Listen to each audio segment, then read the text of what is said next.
You know what they say about hindsight. It is always 20/20. Well, let me tell you something, friend. When you are sitting in the smoking ruins of what used to be the mightiest galactic alliance in known space, hindsight becomes a luxury you cannot afford. My name is Krix Volan, and I used to be the Strategic Intelligence Coordinator for the Hegemony Council. Notice how I said used to be. That is because the Hegemony Council does not exist anymore. Neither does the Crimson Fleet, or the Void Dominion, or the Iron Syndicate. Want to know why? They all made the same catastrophically stupid decision. They decided to mess with Earth. But Krix, you might say, surely you are exaggerating. How could one tiny planet destroy multiple galactic empires? Oh, sweet summer child, sit down, grab yourself a drink, and let me tell you a story that will make your exoskeleton crawl. It started 3 standard cycles ago. I was in my office aboard the Command Dreadnought Eternal Dominance, reviewing intelligence reports and generally being very impressed with how terrifyingly powerful we were. The Hegemony controlled 47 star systems, commanded a fleet of 12,000 warships, and had crushed every opposition for the past 2 centuries. We were, in our humble opinion, absolutely unstoppable. Then Captain Nex burst into my office without knocking. Nex was our head of reconnaissance, a Skiran with 4 arms and the unfortunate habit of delivering bad news at the worst possible times. "Krix!" Nex shouted, waving all 4 arms dramatically. "We have a problem."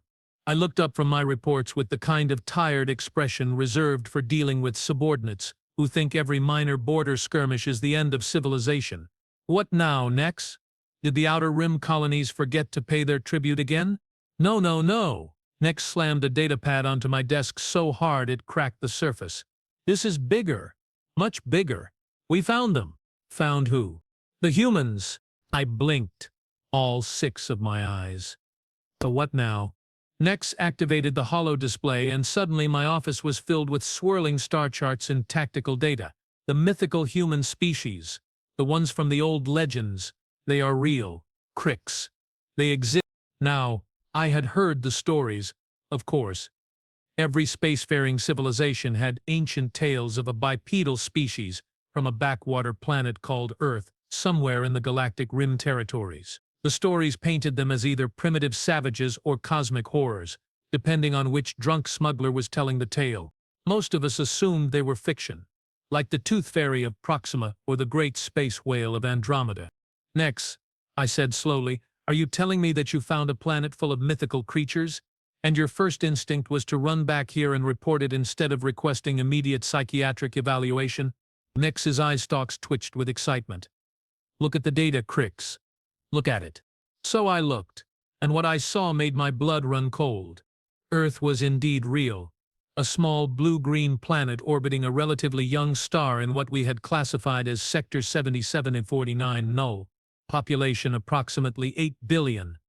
Technology level primitive by our standards but rapidly advancing.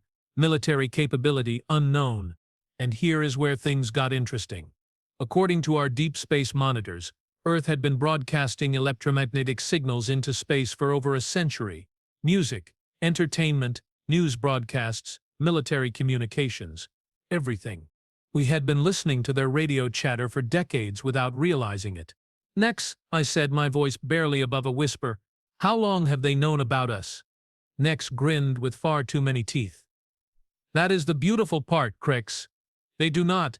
They have no idea we exist. They are completely isolated, technologically inferior, and totally defenseless. I should have known right then that we were doomed. Any species that survives long enough to broadcast into space while surrounded by galactic empires either has the best luck in the universe or the worst enemies." "What does the High Command want us to do?" I asked, though I already knew the answer. "Full invasion and subjugation," Nex said cheerfully. "Standard protocol. Land. Demand surrender. Strip mine their resources. Enslave the population.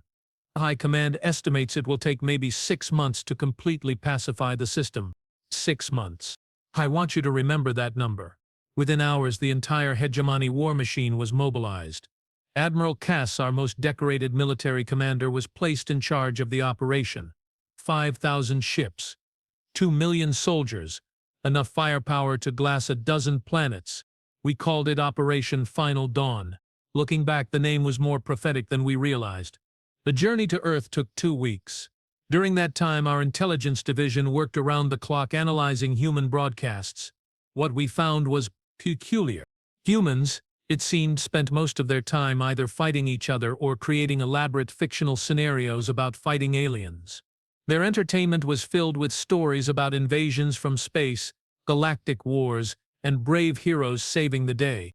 They are obsessed with conflict, observed Dr. Yill, our Zunop psychologist. Every culture on their planet has developed sophisticated mythologies around warfare and resistance. It is almost as if they expect us. Admiral Cass laughed when he heard that report. Let them expect us, he said. Expecting and being able to do something about it are two very different things. The Admiral was a Maxin, 7 feet tall and built like a walking tank. He had conquered 18 star systems personally and never lost a single battle. His confidence was not entirely misplaced. We dropped out of faster-than-light travel at the edge of their solar system and immediately began scanning for defenses. What we found was laughable. A few primitive satellites, some basic space stations, and absolutely no sign of military installations. This is going to be easier than we thought, Admiral Cass announced to the fleet. Prepare for planetary approach. Set weapons to minimum power. We want to capture infrastructure intact. That was our first mistake. As our fleet approached Earth, something strange happened. Instead of panicking or attempting to flee, the humans began broadcasting on every frequency simultaneously. Not surrender terms or pleas for mercy. They were talking to each other. Contact confirmed came one transmission. Multiple bogies, unknown configuration. This is not a drill. Roger that, Houston. Initiating Protocol 7. All stations, this is NORAD. Execute Contingency Omega. What is Protocol 7? I asked our communications officer. The officer, a young veteran named Plix, looked confused. I do not know, sir. It is not in any of their previous broadcasts. They must have kept it classified. Admiral Cass was growing impatient. It does not matter what their protocols are. Begin the assault. Target their major population centers and government installations. Our first wave of fighters screamed through Earth's atmosphere, heading for targets across the planet. The plan was simple. Demonstrate overwhelming force, destroy key infrastructure, force immediate surrender. Instead, something impossible happened. Our fighters started disappearing. Not all at once. One here, one there. Clean kills. No wreckage. No distress signals. They just vanished. What is happening down there? Admiral Cass demanded. Unknown, sir, came the reply from our tactical officer. We are reading massive energy signatures from the planetary surface, but nothing that should be capable of threatening our aircraft. Impossible. Their technology is centuries behind ours. That was when the first human ship appeared. I want to be very clear about something. When I say appeared, I do not mean it dropped out of faster-than-light travel or uncloaked or emerged from behind a moon. I mean it literally materialized out of nothing, roughly 3 kilometers off our starboard bow. It was not particularly large, maybe half the size of one of our destroyers, sleek, angular design, matte black surface that seemed to absorb our sensor scans. No visible weapons, no obvious propulsion system. Hail them, ordered Admiral Cass. The response came immediately, in perfect Hegemony standard. Attention Hegemony Fleet. This is Captain Sarah Mitchell of the Earth Defense Force. You have entered restricted space and committed acts of aggression against a sovereign world. Withdraw immediately or face the consequences. Admiral Cass laughed so hard he had to sit down. Earth Defense Force, you have got to be kidding me. How many ships do you have, Captain Mitchell, currently in this system? Just me. Just you. 1 ship against 5,000? That should be enough. Admiral Cass stopped laughing. You think 1 ship can stand against the entire Hegemony fleet? I think, Captain Mitchell replied, that you have no idea what you are dealing with. Last chance. Withdraw now. The Admiral's face turned the deep purple color that indicated extreme rage among his species. Open fire, all ships. Reduce that impudent little vessel to space dust. 5,000 ships opened fire simultaneously. The combined firepower was enough to crack a moon in half. The human ship did not even try to dodge. The energy beams simply stopped. About a meter from the ship's hull, they just ceased to exist. as if the laws of physics had suddenly decided to take a coffee break. "What in the name of the void?" Admiral Cass whispered. That was when Captain Mitchell's ship began to move. I have seen many things in my career as an intelligence officer: space battles, planetary bombardments, the death of stars, but I have never seen anything like what that single human ship did to our fleet. It moved like liquid lightning, flowing between our ships with impossible grace. Every few seconds, it would pause near one of our vessels, and that vessel would simply stop existing. No explosion, no debris field, no energy discharge. One moment there was a hegemony warship, the next moment there was empty space. Within 10 minutes we had lost over 1,000 ships. "All units retreat," Admiral Cass screamed. "Fall back to Rally Point Alpha." But it was too late. The human ship was everywhere at once, dancing through our formations like we were standing still. Our best pilots, our most advanced fighters, our heaviest dreadnoughts, they all fell like leaves in a hurricane. I watched from the bridge of the Eternal Dominance as ship after ship vanished from our tactical display. The bridge crew was in complete panic, shouting reports and coordinates that no longer mattered. "Sir," called out Plix, our communications officer, "I am receiving a transmission from the human ship." "Put it on speakers," I said. Admiral Cass was catatonic with shock, staring at the tactical display as our fleet markers disappeared one by one.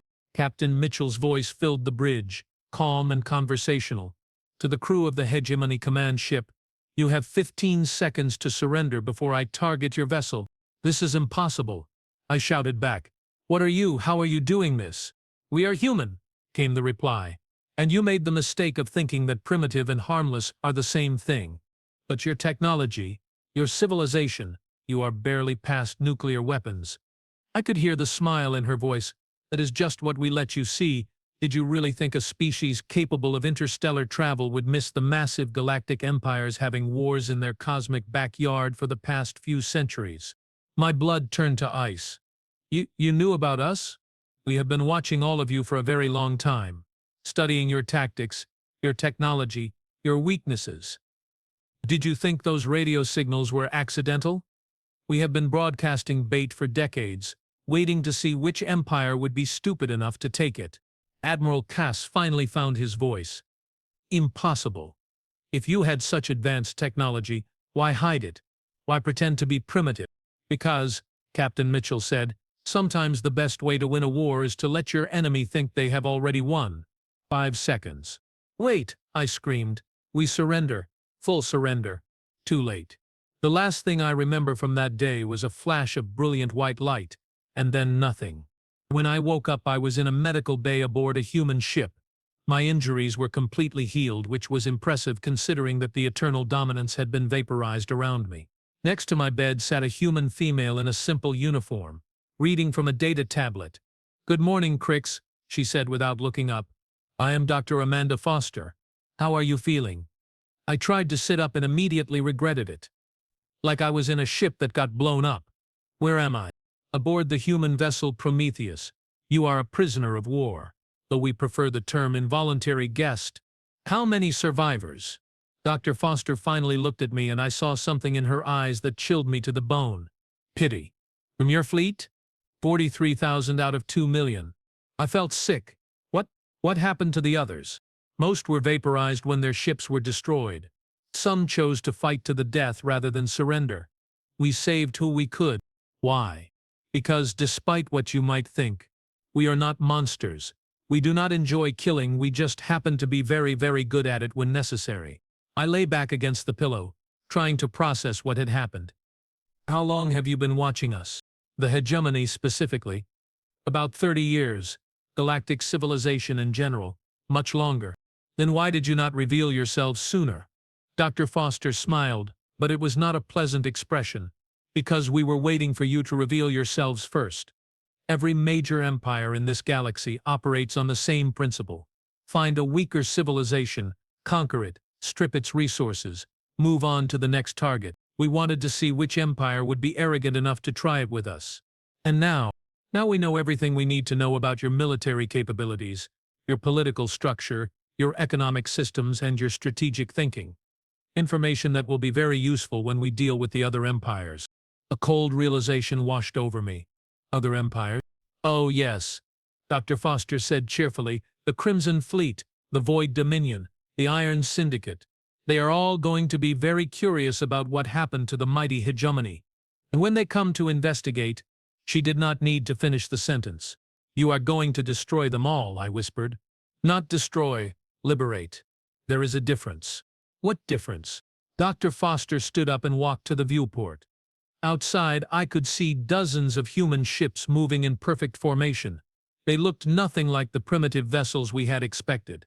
They were works of art, flowing curves and impossible angles that seemed to bend space around them.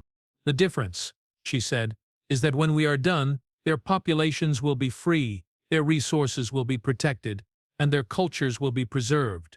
We do not conquer. We liberate. And if they refuse your liberation, Dr. Foster turned back to me, and her smile was absolutely terrifying. They will not. 6 months later, I was still a guest aboard human vessels, but my circumstances had changed considerably. Instead of being confined to a medical bay, I now served as what the humans called a cultural liaison. Fancy words for the guy who explains why your former empire was so spectacularly stupid. Trust me, it was not the career change I had been hoping for. The humans had given me quarters aboard their flagship, the Leviathan, and access to their tactical briefings. Why? Because they wanted me to witness what happened next. They wanted me to see the other empires make the exact same mistakes we had made. It is like watching a cosmic comedy show, Captain Mitchell told me one morning as we observed the long-range sensors. Except instead of bad jokes, people die. The Crimson Fleet was the first to investigate our disappearance. Led by Warlord Zarak, they brought 8,000 ships to Earth's solar system. Zarak was a Brutarian, which meant he was roughly the size of a small building and had the intellectual capacity of a particularly aggressive rock. Humans? Zarak's voice boomed across all frequencies when his fleet arrived. We know you destroyed the Hegemony. Surrender now, and we will make your deaths quick. I watched from the Leviathan's bridge as Captain Mitchell calmly sipped something called coffee and activated the communications array.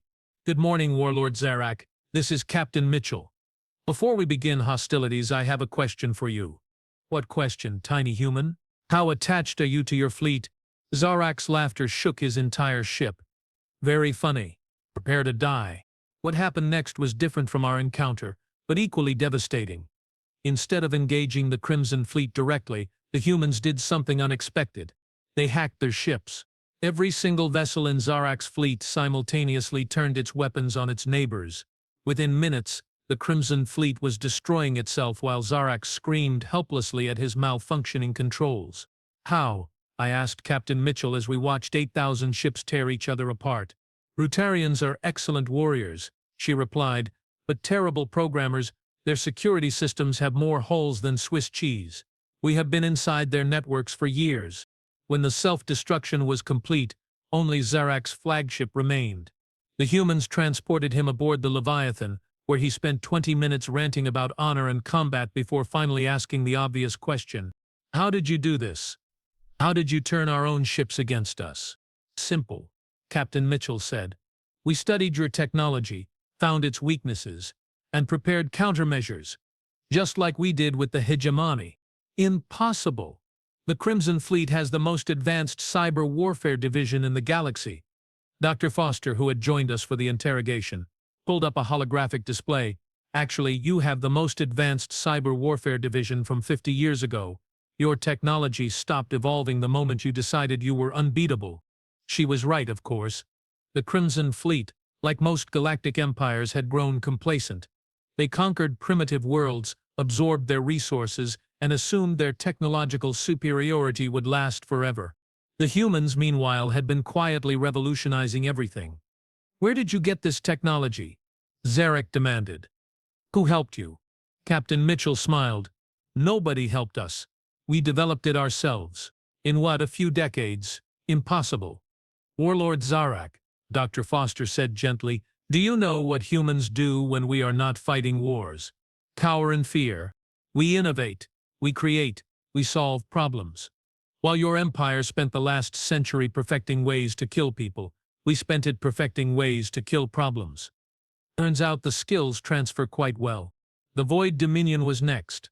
arriving 3 weeks later with their signature tactic, a massive dark energy weapon capable of extinguishing stars.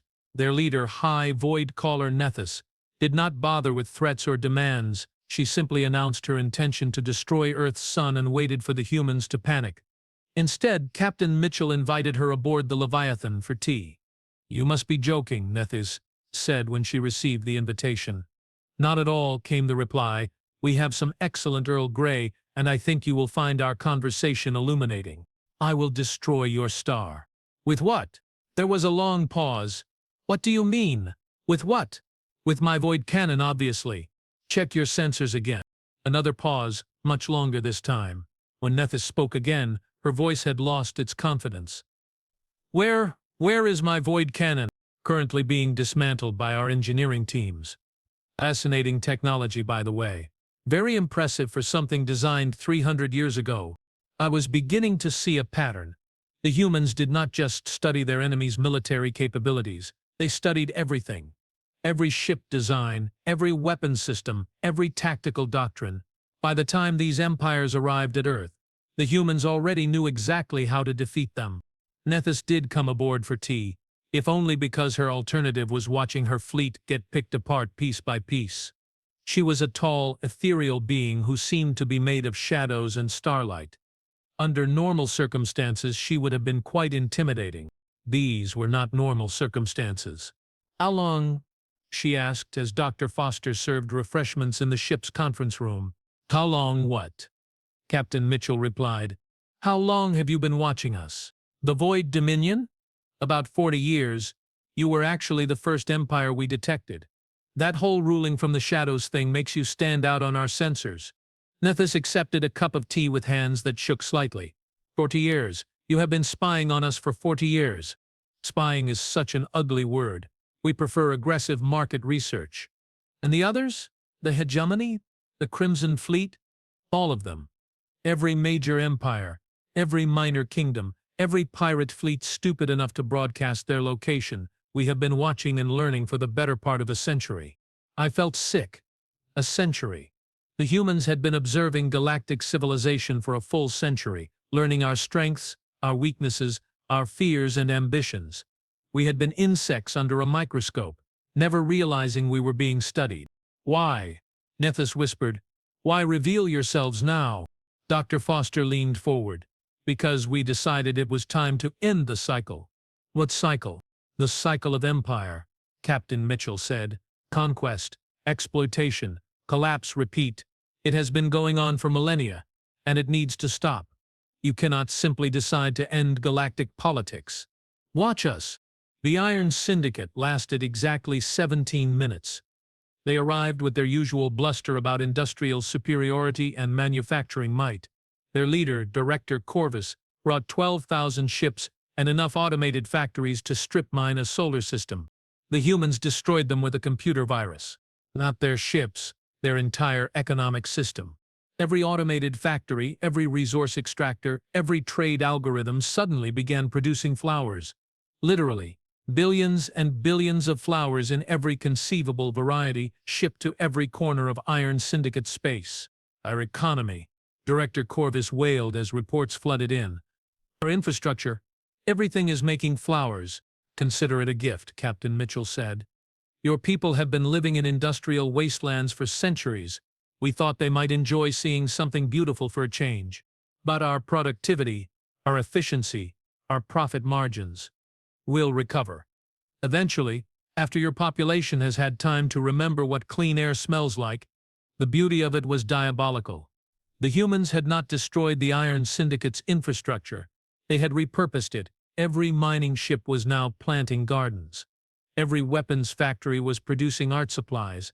Every surveillance drone was distributing poetry. It was the most passive-aggressive conquest in galactic history. One by one, the other empires came to investigate. The Stellar Brotherhood, the Quantum Republic, the Hive Collective, each one confident that they would succeed where the others had failed. Each one wrong. The humans dealt with every empire differently, targeting their specific weaknesses with surgical precision. Military empires found their weapons turned against them. Economic powers watched their currencies become worthless overnight. Religious orders discovered their sacred texts had been replaced with human philosophy books. It was methodical, it was efficient. It was absolutely terrifying. How? I asked Dr. Foster one evening as we watched the latest empires surrender on the view screen. How did your species become so formidable? She considered the question carefully. Do you know what makes humans different from most galactic species, Krix? Superior technology? No. Paranoia. I blinked. Paranoia? Think about it. We evolved on a planet where everything was trying to kill us. Predators, diseases, natural disasters, climate change, other humans. We survived by being suspicious, by planning for the worst-case scenario, by never assuming we were safe. She gestured toward the view screen, where another empire was broadcasting its surrender. When we first detected radio signals from galactic civilizations, our initial reaction was not excitement or wonder. It was fear. What if they were hostile? What if they had better weapons? What if they wanted to conquer us? So you prepared. We prepared for everything. Every possible threat, every conceivable attack vector, every weakness we might have. We spent decades building defenses against enemies we hoped we would never meet. And when we finally showed up, you were exactly as hostile and predictable as we expected. Honestly, it was almost disappointing. The final empire to challenge Earth was also the smallest, the Free Traders Guild. They were not a military power, just a loose confederation of merchants and smugglers who controlled most of the galaxy's commercial traffic. Their leader, a shrewd Vakarian named Kex, took a different approach. Instead of threats or ultimatums, he came with a business proposal. Humans, he announced when his modest fleet arrived, I have come to offer you a deal. Captain Mitchell seemed genuinely surprised. A deal? That is refreshingly civil. What kind of deal? Partnership. You have clearly demonstrated superior capabilities. Rather than fight you, I propose we work together. You provide security and technology, we provide trade routes and market access. Everyone profits. For a moment I thought the humans might actually accept. It was a reasonable offer after all. The free traders were not conquerors or oppressors. They were just business people trying to make a living. But Dr. Foster shook her head sadly. I am sorry, Coex, but we cannot accept your offer. Why not? It is a fair deal. Because your free trade is built on the backs of enslaved populations and exploited worlds. Because your market access means strip mining planets and selling the inhabitants into bondage. Because your entire economic model requires someone else to suffer. That is just business. No, Captain Mitchell said quietly. That is exactly what we are here to stop. The Free Traders Guild surrendered without firing a shot. Qx was smart enough to recognize when he was outmatched. With the fall of the Guild, organized galactic civilization effectively ended. Every major empire was gone, their fleets scattered or destroyed, their populations liberated from centuries of oppression. And in their place, something new began to emerge. What happens now?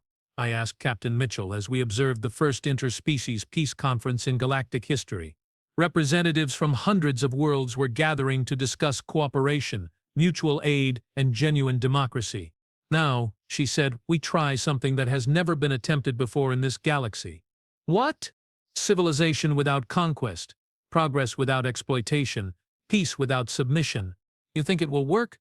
Captain Mitchell smiled. Probably not. Humans are terrible at peace, but we are going to try anyway. And if it fails? Her smile turned cold. Then we will be right here, watching and waiting. The next empire that tries to conquer its neighbors will discover that Earth is still very much interested in protecting the innocent.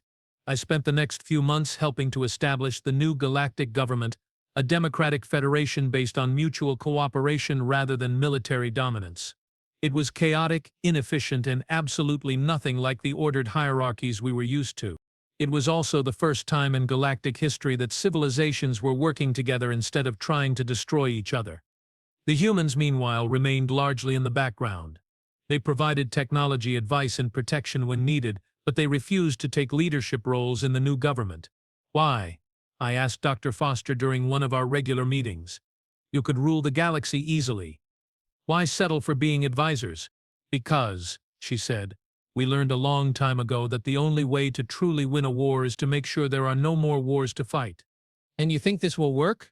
This democracy experiment? Honestly, I have no idea. But it is better than the alternative. As I write this report, 3 years have passed since the fall of the last Galactic Empire. The new Federation is still struggling with growing pains, but it is growing. Trade is flourishing between worlds that used to be enemies. Scientific cooperation has advanced technology faster than military competition ever did. Art and culture are spreading across the galaxy like wildfire. The humans still patrol the space lanes, watching for signs of new empires or returning warlords. They have become the galaxy's immune system, quietly eliminating threats before they can grow large enough to matter. Every empire that dared challenge Earth is now gone, not destroyed but transformed. Their populations freed, their resources protected, their futures secured. And somewhere in a small blue planet at the edge of the galaxy, 8 billion humans continue to watch the stars, preparing for threats that may never come. Because that is what humans do. They survive. And they make sure everyone else gets the chance to survive too.